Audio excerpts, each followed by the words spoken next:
Hello hi friends, मैं आशीष ताकर आप लोगों का न्यू अनंत क्लासेस पर हार्दिक स्वागत है। आप लोगों का तहे दिल से स्वागत है। मैं आपका जीएस टीचर यानी कि साइंस, जीएस बोलें तो साइंस का एक छोटा सा पार्ट्स आज हम कवर करेंगे, जिसमें हमारा रहेगा केमिस्ट्री में हमारा एक पार्ट रहेगा भौतिक रसायन विज्ञान, और उसमें भी हमारा एक पार्ट रहेगा पदार्थ। उसको आज हम कवर करने वाले हैं। देखिए, सबसे पहले मैं आपको अपनी क्लास के बारे में जानकारी दे देता हूं कि मेरी क्लास किस हिसाब से रहने वाली है, कब कब रहने वाली है, क्योंकि आज से मेरी क्लास परमानेंट रेगुलर यूट्यूब पर आपको थ्योरी के रूप में मिल जाएगी। किसके रूप में मिल जाएगी दोस्तों? थ्योरी के रूप में आप लोगों को मिल जाएगी। तो आइए सबसे पहले मैं आपको बता देता हूं कि मेरी क्लास कब कब हो रही हैं और कौन कौन सी क्लासेस हो रही हैं। तो अभी प्रेजेंट में तो हमारा एसएससी सीजीएल का जो एग्ज़ाम चल रहा है ना, उसका मैं एनालिसिस करा रहा हूँ। उसके एनालिसिस में लगभग 18 से 20 क्वेश्चन पर डे मैं इसमें कवर करवा देता हूँ। तो इसको भी आप लोग देखें। जो लोग एसएससी की प्रिपरेशन कर रहे हैं और जो लोग रेलवे की प्रिपरेशन कर रहे हैं, वो सीजीएल के टायर फर्स्ट के जो एग्ज़ाम चल रहे हैं अभी प्रेजेंट में, फर्स्ट शिफ्ट सेकंड शिफ्ट दोनों के मैं एनालिसिस परमानेंट रेगुलर कराता रह रहा हूँ, और रोज़ाना हमारा एनालिसिस चल रहा है। और उसके बावजूद भी हमारा एक सीरीज़ चल रही है जिसमें 10 से 15 क्वेश्चंस हो रहे हैं पर डे। कितने क्वेश्चंस हो रहे हैं दोस्तों? 10 से 15 क्वेश्चंस पर डे रेगुलर मैं करवा रहा हूं, जिसमें हमारे मिक्स क्वेश्चन है। कैसे क्वेश्चन है दोस्तों? मिक्स क्वेश्चंस हो रहे हैं। कैसे हो रहे हैं? मिक्स क्वेश्चन, जिसमें मैं आपको कवर करवाते हुए चल रहा हूं। फिर इसके बावजूद हमारा क्या है? हमारी फिर एक थ्योरी क्लास, जिसमें मैं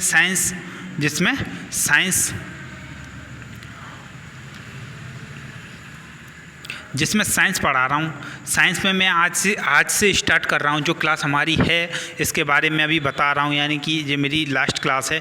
मैं अभी 3 क्लासेस चल रही हैं प्रेजेंट में, कि एक तो मेरी सीजीएल का जो एनालिसिस है वो चल रहा है, एक थ्योरी क्लास एक हमारी मिक्स क्वेश्चनों की सीरीज चल रही है। इसके बाद में हमारा आज से स्टार्ट हो रहा है क्या? थ्योरी क्लास स्टार्ट करने का मकसद सिर्फ इतना ही है कि काफ़ी लोगों के कमेंट्स आए हुए थे। काफ़ी लोगों ने मुझसे बोला था कि सर हमें एक बार थ्योरी पढ़ा दो, जिससे कि हमें क्वेश्चंस करने में काफ़ी आसानी हो सके और हम अच्छे से क्वेश्चनों को कर सकें। तो मैं आपको बता देता हूं कि हमारी थ्योरी क्लास आज से जो स्टार्ट हो रही है, उसमें हमें क्या पढ़ाने वाला हूं, उसके बारे में भी मैं अभी आपको बता ही देता हूं। तो इसमें आज हम पढ़ेंगे केमिस्ट्री। क्या पढ़ेंगे? केमिस्ट्री आज हम पढ़ेंगे, यानी कि रसायन विज्ञान। क्या पढ़ेंगे दोस्तों? रसायन विज्ञान। तो रसायन विज्ञान में जब आज हम पढ़ेंगे तो इसमें भी देखिए, पूरा रसायन विज्ञान तो आज हम पढ़ नहीं लेंगे, तो इसमें भी कई एक भाग होते हैं, कई एक प्रकार के भाग होते हैं, तो उनको आज हम कवर करते हुए चलेंगे। यानी कि इसमें कौन कौन से भाग होते हैं? रसायन विज्ञान, यानी कि रसायन विज्ञान कई एक भागों से मिलकर के बना हुआ है, कोई एक भाग से मिलकर के नहीं बना हुआ है। और रसायन विज्ञान क्या होता है, इसके बारे में हमें जानना बहुत ज़रूरी हो जाता है। तो देखिए, रसायन विज्ञान क्या होता है, सबसे पहले ये जानिए। यानी कि रसायन विज्ञान में किसका अध्ययन किया जाता है? तो रसायन विज्ञान में अध्ययन जो किया जाता है, उसमें पदार्थों का गुणधर्म, पदार्थों का विशिष्ट घनत्व, पदार्थों के बारे में जानकारी होती है, पदार्थों के संगठन, इन सब चीज़ों के बारे में हम धीरे धीरे से इन जानकारी प्राप्त करते हैं। किस में जानकारी प्राप्त करते हैं? रसायन विज्ञान में हम इन चीज़ों के बारे में जानकारियाँ प्राप्त करते हैं। तो आइए देखते हैं हम सबसे पहले केमिस्ट्री को। तो केमिस्ट्री को मैंने सबसे पहले देखा, जब केमिस्ट्री को सबसे पहले देखा तो मुझे इसके अंदर कई एक भाग दिखाई दिए। यानी कि जिस प्रकार से हमारी ये मुट्ठी दिख रही है, आपको ये मेरा मुट्ठी दिख रही है, तो ये मुट्ठी कोई एक उंगली से मिलकर के नहीं बनी हुई है, 2 उंगलियों से मिलकर के नहीं बनी हुई है, काफ़ी उंगलियों से मिलकर के बनी हुई है। उसी प्रकार से ये जो केमिस्ट्री दिख रही है, ये काफ़ी भागों से मिलकर के बनी हुई है। कितने भागों से मिलकर के बनी हुई है? अब मुट्ठी का तो अब बता दोगे, 1 2 3 4 5, यानी कि 5 उंगलियों से मिलकर। तो इसी प्रकार से केमिस्ट्री भी कई एक भागों से मिलकर के बनी हुई है। कौन कौन से भाग होते हैं मैं आपको बता दूं। इसमें भौतिक रसायन विज्ञान होता है, अकार्बनिक रसायन विज्ञान होता है, अकार्बनिक रसायन विज्ञान होता है, हमारा नाभिकीय रसायन विज्ञान होता है, प्रकाश की रसायन विज्ञान होता है, ऊर्जा रसायन विज्ञान होता है। इसी प्रकार से कई एक रसायन विज्ञान यानी कि कई एक शाखाओं से मिलकर के हमारी एक केमिस्ट्री तैयार होती है। क्या तैयार होती है दोस्तों? केमिस्ट्री तैयार होती है। तो इसमें सबसे पहले हम तो देखिए, सब चीज़ का अध्ययन एक ही बार में तो किया नहीं जा सकता, नहीं किया जा सकता। तो सबसे पहले हम इसमें अध्ययन करेंगे भौतिक रसायन विज्ञान का। किसका अध्ययन करेंगे? भौतिक रसायन विज्ञान, रसायन विज्ञान, भौतिक रसायन विज्ञान। भौतिक रसायन विज्ञान को इंग्लिश में जो बोला जाता है वो फिजिकल केमिस्ट्री बोला जाता है। फिजिकल केमिस्ट्री इसको बोला जाता है। क्या बोला जाता है दोस्तों? फिजिकल केमिस्ट्री इसको बोला जाता है। तो फिजिकल केमिस्ट्री को जब हमने देखा, फिजिकल केमिस्ट्री को जब मैंने देखा, आप लोगों ने भी देखा होगा फिजिकल केमिस्ट्री को, कहीं पर पहले भी पढ़ा हुआ होगा, नहीं पढ़ा तो इसे अच्छी तरह से पढ़ लो, इससे क्वेश्चंस काफ़ी बनते रहते हैं। फिजिकल केमिस्ट्री को मैंने सबसे पहले देखा तो मुझे इसके अंदर क्या दिखा? मुझे इसके अंदर किस चीज़ की जानकारी प्राप्त हुई? मुझे इसके अंदर जानकारी प्राप्त हुई पदार्थ की। जिस प्रकार से आप लोगों को जानकारी प्राप्त हो रही है, इसी प्रकार मुझे भी जानकारी प्राप्त हुई पदार्थ की, यानी कि मैटर की। किसकी? मैटर की। मैटर की जानकारी प्राप्त होती है। किसकी जानकारी प्राप्त हुई दोस्तों? मैटर की जानकारी प्राप्त हुई, यानी कि पदार्थ के बारे में मैंने जानकारी इसमें प्राप्त की। किसके बारे में? पदार्थ के बारे में। देखिए, समझाने का एक तरीका होता है, समझिए आप, एक आराम से प्यारी सी भाषा में इस चीज़ को समझिए, यानी कि पदार्थ के बारे में जानकारी मिलती है। किस में जानकारी मिलती है? भौतिक रसायन विज्ञान में हम पढ़ रहे हैं पदार्थ। अब मैंने पदार्थ को जब मैंने इस पदार्थ को देखा तो मुझे ये दो भागों में दिखा, यानी कि मुझे ये दो नज़रों से दिखा। कितनी नज़रों से दिखा दोस्तों? मैंने जब पदार्थ को देखा तो मुझे ये दो नज़रों से दिखा। कितनी नज़रों से दिखा? दो नज़रों से। अब दो नज़र इसमें कौन कौन सी थी? एक तो हमारी भौतिक वर्गीकरण था, भौतिक वर्गीकरण था। कौन सा वर्गीकरण था दोस्तों? भौतिक वर्गीकरण। कौन सा था? भौतिक वर्गीकरण। एक था हमारा रासायनिक वर्गीकरण, रासायनिक वर्गीकरण, रासायनिक वर्गीकरण। इसमें दो भाग देखे कौन कौन से? भौतिक वर्गीकरण और रासायनिक वर्गीकरण। भौतिक वर्गीकरण बोलें तो फिजिकल क्लासिफिकेशन और रासायनिक वर्गीकरण बोलें तो केमिकली क्लासिफिकेशन।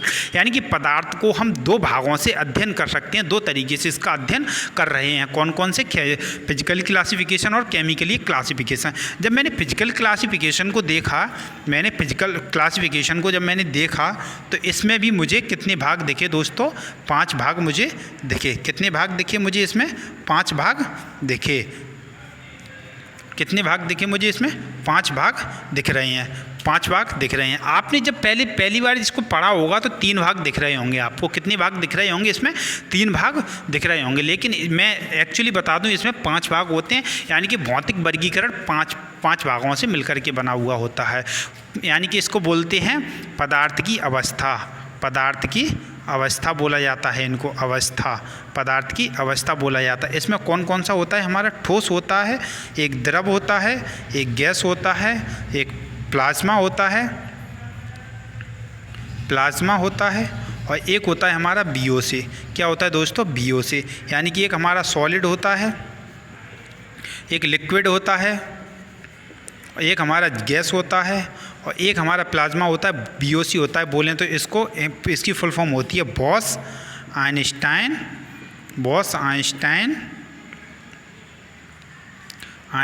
कंडेंसेट। क्या होती है? Boss Einstein condensate. क्या होती है? सेट। बॉस आइंस्टाइन कंडेंसेट इसकी फुल फॉर्म होती है। किसकी?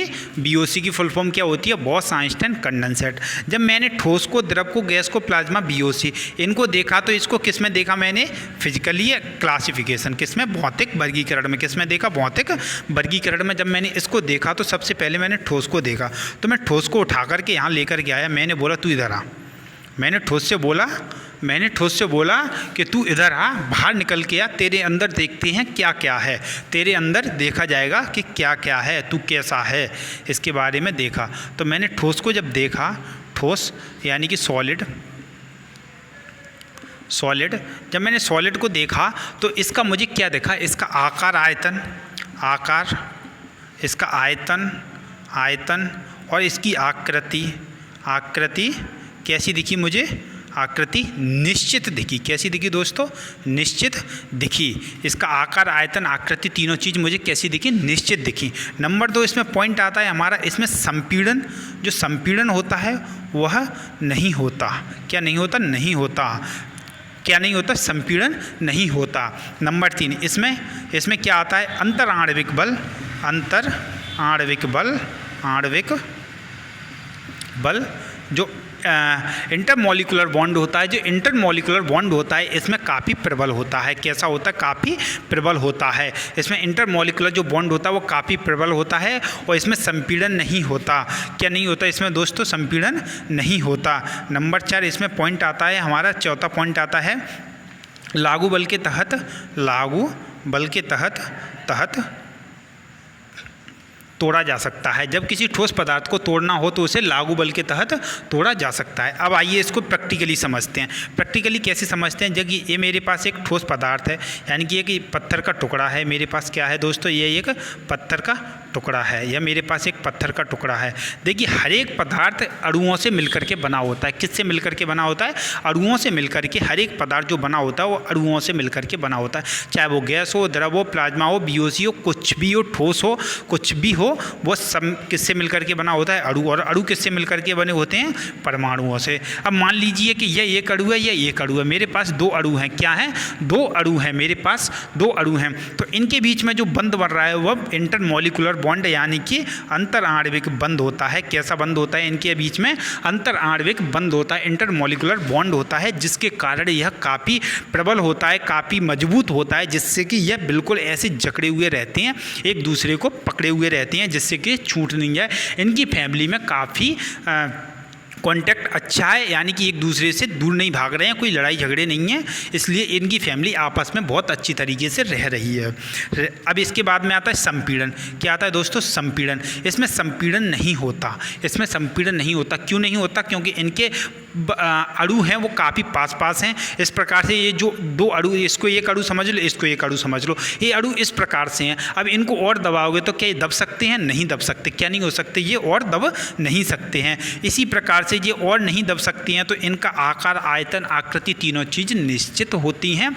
निश्चित क्यों होती हैं? क्योंकि इनके बीच में अंतर आणविक बल होता है वो काफ़ी प्रबल रहता है, ठोस के अणुओं को एक दूसरे से सटाए हुए रहता है। और जो अंतर आणविक बल होता है वह एक प्रकार के पदार्थ के दूसरे, एक प्रकार का जो पदार्थ है वह दूसरे प्रकार के पदार्थ के अंतर आणविक बल बिल्कुल भिन्न भिन्न होते हैं।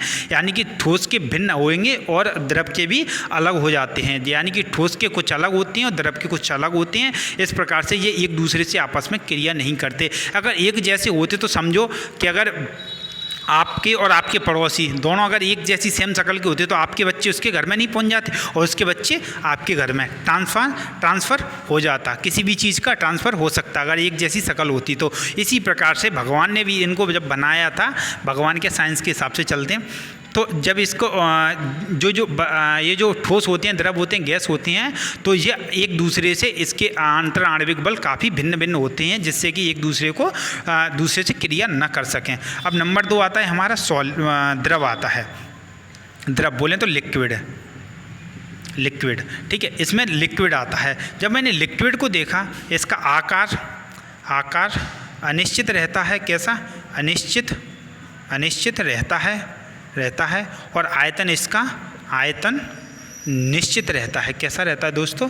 निश्चित रहता है। इसका आकार अनिश्चित रहता है, आयतन निश्चित रहता है। नंबर 2 अंतर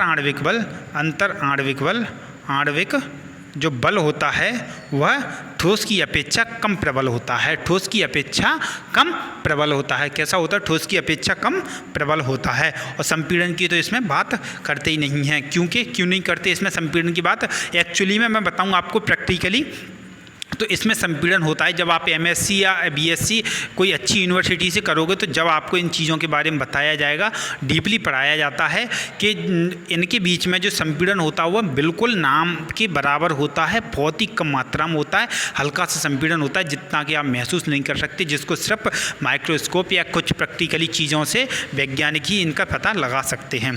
तो द्रव के बारे में पता लगा। नंबर 3 आता है हमारा गैस। क्या आता है दोस्तों? गैस।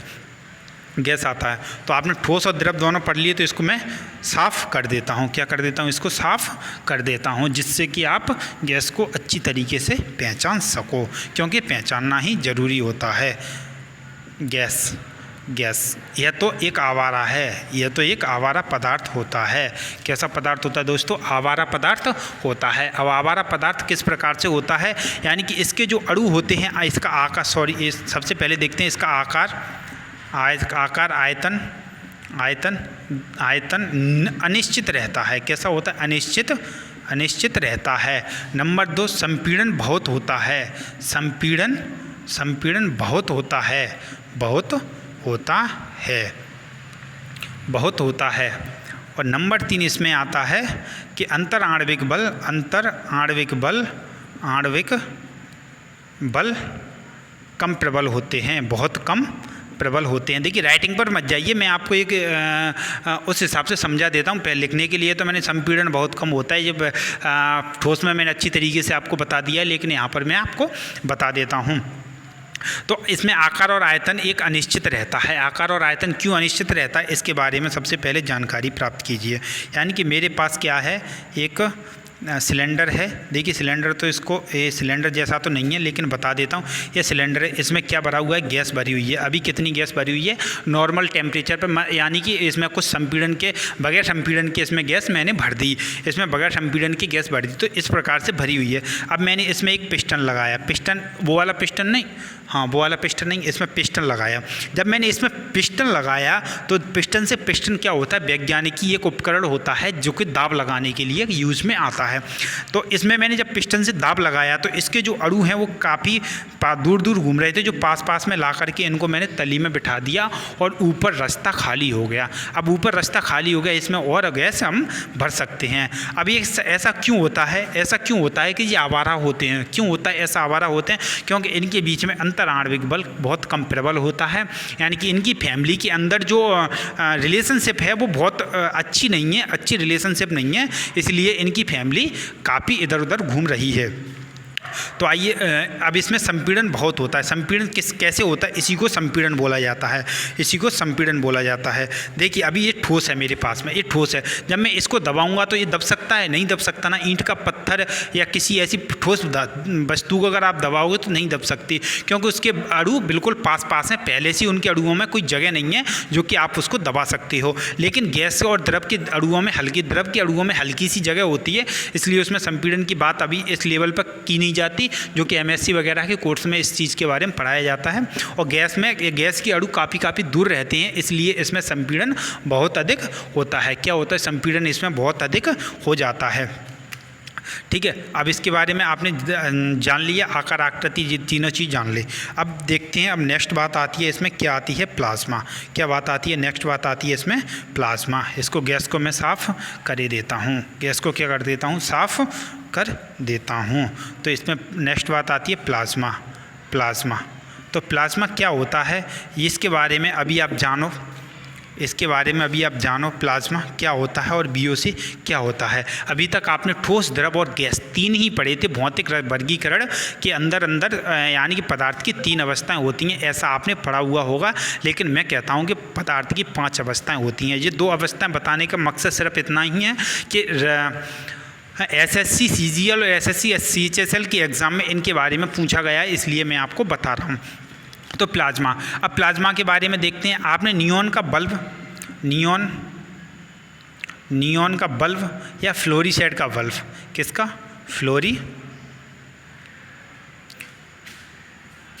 फ्लोरीसेट। नियॉन का बल्ब या फ्लोरीसेट का बल्ब आप लोगों ने देखा होगा, नहीं देखा तो एक बार गूगल पे जाकर सर्च मार लेना, वहाँ पर आप लोगों को इस चीज़ के बारे में पता चल जाएगा कि नियॉन का बल्ब कैसा होता है और फ्लोरीसेट का बल्ब कैसा होता है। दोनों अलग अलग है, नियॉन अलग है, फ्लोरीसेट अलग है। जब नियॉन गैस को, किसको दोस्तों? नियॉन गैस को अधिक विद्युत ऊर्जा दी जाए, यानी कि नियॉन गैस को जब अधिक विद्युत ऊर्जा दी जाए तो वह एक और अन्य पदार्थ बन जाता है, जिसको क्या कहते हैं? प्लाज्मा। क्या कहते हैं? प्लाज्मा। अब प्लाज्मा कैसे तैयार होता है? इस प्रकार से तैयार होता है, यानी कि इसके अंदर क्या भरी हुई है? नियॉन गैस भरी हुई है। क्या भरी हुई है दोस्तों? नियॉन जो गैस है वो इसके अंदर भरी हुई है। तो यह गैस अधिक विद्युत ऊर्जा इसमें अगर दी जाए, इसमें क्या किया जाए? अधिक विद्युत विद्युत ऊर्जा दी जाए तो ये प्लाज्मा और अधिक आयनीकृत की जाए, विद्युत ऊर्जा दे करके और अधिक आयनीकृत कर दी जाए, इसको और अधिक आयनीकृत कर दो तो यह गैस बल्ब यानी कि इसमें चारों तरफ चिपक जाती है। चारों तरफ क्या हो जाती है, इसमें चिपक जाती है, और जो कि एक पदार्थ तैयार होता है जिसको कहते हैं प्लाज्मा। क्या बोलते हैं उसको, एक चमकीला पदार्थ तैयार होता है उसको प्लाज्मा कहते हैं। प्लाज्मा बहुत अधिक चमकीला पदार्थ होता है। अगर आपको अच्छी तरीके से देखना है तो रात को छत पे जाना और ऊपर देखना, आपको तारे टिमटिमाते हुए दिखाई देंगे। सूर्य देखा होगा आप लोगों ने, और इनके अंदर जो चमक होती है वो प्लाज्मा के कारण ही होती है। किसके कारण होती है दोस्तों, प्लाज्मा के कारण इनमें चमक होती है। नंबर 4 हो गया।